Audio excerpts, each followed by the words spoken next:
महादेव।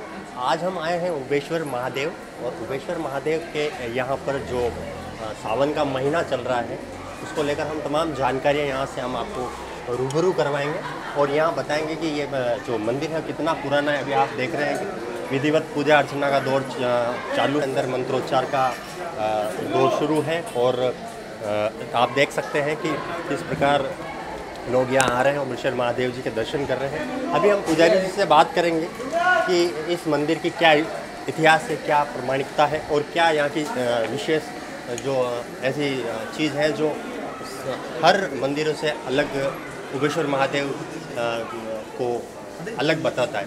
क्योंकि पूरे उदयपुर क्षेत्र में हम देखते हैं कि उबेश्वर महादेव के यहाँ दर्शन करना एक अलग ही रोमांच रहता है, क्योंकि ये प्रकृति के बीच में है, हरा भरा माहौल है, पानी, पहाड़, पर्वत, जहाँ पे कहते हैं कि भगवान महादेव के जो निवास है वाकई में पहाड़ पर्वत ही हैं। तो वहाँ ऐसा ही कुछ माहौल हम यहाँ आते हैं उबेश्वर महादेव जी तो देखते हैं। सर आपका क्या नाम है? सर पुजारी लक्ष्मण पालीवाल हैं और उबेश्वर महादेव की असीम कृपा से मेरे को ये काम मिला है। तो मेरे को भी बहुत गर्व है कि मतलब उबेश्वर महादेव का एक पूजा जो मिली है किसी पूर्वजों का की वजह से, उन्होंने पुण्यार्थ की वजह से मेरे को भी मौका मिला है। और महादेव की बहुत ही असीम कृपा है जो यहाँ मन्नत के लिए पुष्प मिलता है। और ये मंदिर जो है महाराणा प्रताप के टाइम से पहले का है। तो उस समय क्या है, आज भी वो परंपराएं जो महाराणा प्रताप बता रहे थे, मुगल सेना ने जब खदेड़ा था तो उन्होंने भगवान के चरणों में जो चरण ली और भगवान से प्रार्थना की तो प्रभु मेरे को बचाने वाला कोई नहीं है, मैं सिर्फ आपके चरणों का दासी हूँ और आप ही मेरे सब कुछ हो। ऐसे करते हुए भगवान से उन्होंने प्रार्थना की और प्रार्थना करते हुए ये शिवलिंग जो है 2 भागों में फट गया। अभी भी ये शिवलिंग 2 भागों में फटा हुआ है, बीच में 4-5 इंच का गैप है, 2 भागों में शिवलिंग फटा हुआ है। उसमें से मधुमक्खी निकली भंवर और उस मुगल सेना के पीछे करते हुए आज जो उदयपुर के बाद जो एयरपोर्ट डेबरी दरवाजा बोलते हैं वहाँ तक मतलब वो वंशज मधुमक्खी का अभी तक मौजूद है। और इसमें आप देख सकते हैं कि ये जो पूरा है पुजारी जी हमारे को भगवान हम पहले हम आज्ञा लेते हैं यहाँ से जाने की। और एक पुजारी जी हमें विशेष यहाँ आने की जो अनुमति दे रहे हैं उसके लिए हम आप उदयपुर अपडेट्स की टीम की तरफ से आभार व्यक्त करते हैं। और अभी एक विशेष जो यहाँ के दर्शन आप अभी करेंगे। हाँ जी बिल्कुल। ये शिवलिंग जो है ये पूरा आप देख रहे हैं, ये हाथ जो जा रहा है अंदर, ये 2 भागों में बटा हुआ है। अच्छा। और इसके अंदर से मधुमक्खी निकली है और उस मुगल सेना को खदेड़ते हुए मतलब महाराणा जो डेबरी एयरपोर्ट जो डेबरी बोलते हैं दरवाजा, वहाँ तक आज भी उस मधुमक्खी का वंशज मौजूद है। अच्छा। अभी को वापस वो वापस ना आ जाए ऐसे।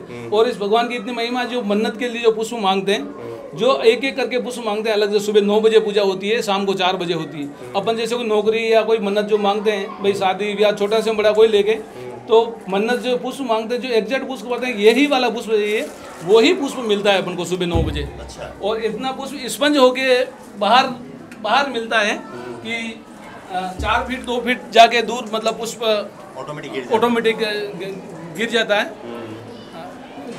है। ये आज की मन्नत है। और भगवान से जो अपन मन्नत मांगते हैं वो मन्नत आज न पूर्ति होती आई है। इतनी पब्लिक है, इन्हों के किसी के क्या क्या मन्नत मांगी हुई है और वो पूरी होती आई है और हो रही है।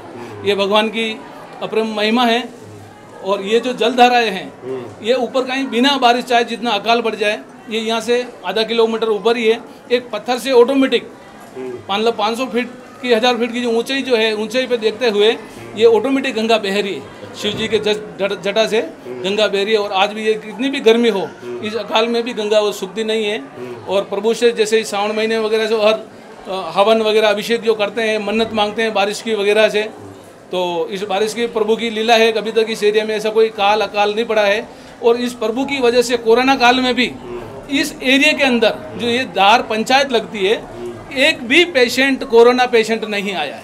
महादेव की महिमा है, जो कोई ऐसी बीमारी या ऐसी कोई घटना मतलब आज तक ऐसी यहाँ नहीं हुई है। और न प्रभु से आशा करते हैं आगे भी कि ये नहीं होगी।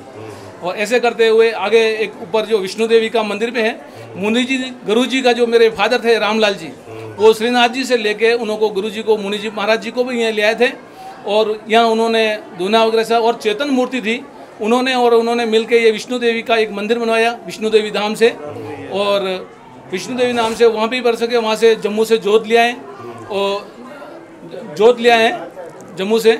और आज भी वो मतलब जोत सदा के लिए चल रही है और उन्होंने विष्णु देवी की कृपा है, शिव पार्वती का जोड़ा हो गया है और उस शिव जी की और उन गुरु जी की इतनी कृपा थी, आज से उस जो समय से काम चालू किया है, जो मतलब स्थिति में जो निर्माण का वो अभी तक चल रहा है और आगे उसकी प्रक्रिया बहुत अच्छी चल रही है और भगवान से प्रार्थना कर रहे हैं आगे से आगे चलती रहे।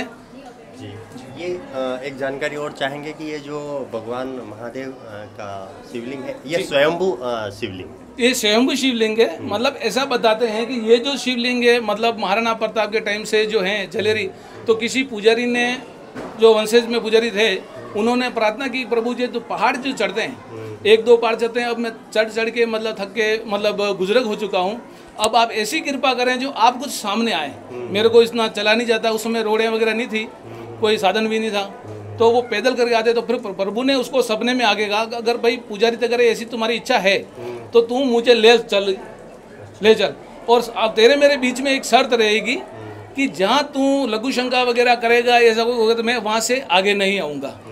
तो पुजारी के और शंकर भगवान की शर्त मंजूर हो गई, वहाँ से एक पहाड़ यहाँ उतरे और प्रभु की यहाँ रुकने की इच्छा हो गई थी, तो उन्होंने लघु शंका आई थी, तो उसने वो तौलिया वगैरह लिया, तो वहाँ से जो पुष्प शिवलिंग को जो उठा के लिया था, तो एक फूलों के समान एकदम हल्का था, तो उन्होंने वो तौलिया वगैरह बिछा के और शंकर भगवान को विचार किया कि भाई मैं यहाँ लघु शंका करूँ, यहाँ तक लिया है, और यहाँ तक उन्होंने तौलिया को बिछा के और शंकर भगवान पे उस पर विराजित कर दिया। तो फिर दोबारा उन्होंने उन्होंने वापस कोशिश की, तो वो शिवलिंग मतलब नहीं हिल सका। तो फिर मतलब कोशिश की, एक दिन की कोशिश, फिर दूसरे दिन वापस सपने में गए थे उसके, पुजारी तेरे मेरी जो शर्त थी कि भाई मैं जहाँ तू रखेगा लघु शंका करेगा, मैं वहाँ से आगे नहीं आऊँगा। तो ये गंगा जो पहले उस तरफ निकलती थी, वो गंगा भी वापस इधर प्रकट हो गई और यहाँ रास्ते में रखे उबेश्वर नाथ जो रास्ते में खड़े हो गए और उबेश्वर नाथ का नाम पड़ गया। उसके बाद में फिर कुछ समय निकलने के बाद में उन्होंने सोचा कि भाई पीछे जो मूर्ति वगैरह है इन्हों को चेंज कर दें, तो प्रभु का मतलब इसनों को वापस शिवलिंग को खोदने लगे कि भाई शिवलिंग को अच्छा और शिवलिंग बैठा दें, और तो ऐसा करते हुए बहुत खोते नीचे पानी आ गया, और जैसे जैसे शिवलिंग अंदर चलता गया, वो शिवलिंग बहुत लंबा हो गया। फिर सपने में जाके गया, भाई तू मेरे को छेड़ाछाड़ी मत कर, और तेरी अगर ऐसी प्रार्थना है तो मतलब ये शिव पार्वती वगैरह है, इन्हों की मूर्ति बैठा दे और मेरे जो जय हूँ वो स्थापित रहने दे। ऐसा करके शिवलिंग वही स्थापित है जो पुराने समय का जो है, और बहुत ही चमत्कारी शिवलिंग है जिसकी तुलना करना बहुत मुश्किल है, असंभव है मुझे कि चमत्कारी, और आज ही वो चमत्कार चल रहा है। यहाँ पे जो श्रावण मास में स्पेशल जो विशेष मनोरथ होते हैं या अनुष्ठान होते हैं, उसके अलावा भी आम दिनों में किस तरह का माहौल रहता है? मतलब इसी तरह से रहता है। श्रावण महीने में जैसे बिलपत्र जो भक्त लेता है, अपनी मनोकामना जो लेके आते हैं, भाई भगवान को मैं इतने बिलपत्र चढ़ाऊंगा, तो पर डे उदयपुर से और गाँवों से आसपास के एरिया से पर डे लोग आते हैं, सुबह पूजा करते हैं, बिलपत्र चढ़ाते हैं, आरती पूजा करते हैं। अच्छे मतलब भक्तों की कतार लगती है, श्रावण मास में अति ज़्यादा लगती है। बाकी आम दिनों में पर डे तो पुष्प मिलता है और वैसे भक्तों की कतार चालू ही रहती है। यहाँ पे आने का जो मार्ग है, इस मार्ग में बहुत सारे देवी स्थल हैं, दार्शनिक स्थल हैं और महादेव के सबसे ज़्यादा हैं। तो यहाँ आते हैं तो दर्शालु श्रद्धालु जो है वो कौन कौन से और भी यहाँ से लाभ ले सकता है? अगर यहाँ आए तो आसपास कौन से क्षेत्र? यहाँ जैसे विष्णु देवी हैं, कैलेश्वर जी हैं आगे, और यहाँ आने के बाद में बहुत संतुष्ट प्रदान करते हैं लोग बाग। उबेश्वर जी जाने के बाद में आत्मा को मतलब बहुत ही एक निचलता मिलती है शरीर को, बॉडी को। और जैसे कैलेश्वर जी हैं यहाँ जो मतलब जाडोल रोड पे कैलेश्वर जी पड़ते हैं, वो हैं। विष्णु माता हैं, और यहाँ झरना और यहाँ की जो प्रकृति देखी जाए तो उन लोगों का एक मन बहुत अच्छी तरह से बहलाव होता है। कैलाश का जो भगवान महादेव स्वयं कैलाश में विराजमान होता है, कैलाश का आभास आपको, ये कैलाश का दूसरा रूप समझिए आप। हाँ, बिल्कुल। रामायण में भी लिखा है कि लिंग थाप मोहि शिव करत पूजा, शिव समान कोई और न दूजा। तो भगवान श्री राम ने भी महादेव की स्वयं पूजा की थी, और स्वयं जो महादेव हैं उनका जो स्थान है कैलाश का है। और आप यहाँ आएंगे तो नेचुरल माहौल मिलेंगे। लगातार आप तस्वीरों में देख रहे हैं पुजारी जी के नंबर मिलेंगे। आपको कोई भी जानकारी चाहिए यहाँ आने संबंधित तो नीचे आपको नंबर मिलते रहेंगे और आप आएँ। और अगली इस कड़ी में हम आपको कैलेश्वर जी से जोड़ेंगे और कैलेश्वर जी के जो तमाम यहाँ का नज़ारा है, नेचुरल माहौल है, हम बताएंगे। आप अभी हम उबेश्वर महादेव जी के प्रांगण में, मंदिर प्रांगण में है, और मंदिर प्रांगण में आप देख सकते हैं तस्वीरों में कि महादेव को पूजा करने के लिए बहुत सारी महिलाएं आई हैं और युवतियां आई हैं, तो उनसे जानेंगे कि वो यहाँ क्यों आए हैं और यहाँ आना उनको, अभी यहाँ जो माहौल देखा तो उनको कितना रोमांचित रहा और क्या महादेव की माया है। तो आपका नाम बताएं और यहाँ आना आपको कितना अच्छा लगा? हाँ, मेरा नाम प्रमिला कुमावत है। सबसे पहले तो ओबेश्वर महादेव की जय। हम यहाँ से बहुत वर्षों से आ रहे हैं। मुझे याद है जब मैं छोटी थी 1986 से हम आ रहे हैं यहाँ, जब ये मंदिर बहुत प्राचीन था तब से हम यहाँ आ रहे हैं। ये अभी नए सारे मंदिर बने। हम जब आते थे तब 3-4 दिन यहाँ रुकते थे ओबेश्वर जी में, और यहाँ पे सब छुट्टियों का आनंद लेके यहाँ पे ये सब नहाना धोना, भगवान की पूजा करना, अर्चना करना। हम अंदर तक मंदिर में जाते थे, भगवान के है ना चढ़ाते थे जल वल सब। बिल्कुल, हम इधर युवतियों से पूछेंगे जो अभी अविवाहित है, तो उनसे उनके, क्योंकि सावन में सबसे ज़्यादा जो है महिलाओं का जो महादेव के प्रति रुझान है, उनकी भक्ति है, आराधनाएं बढ़ जाती है। आप महादेव जी की पूजा यहाँ क्यों करने आए हैं, उसके बारे में कुछ बताएं, और क्या आपकी मन्नत है? मेरी मन्नत तो यही है कि बस पूरा परिवार खुश रहे, हमेशा हंसता खिलता रहे।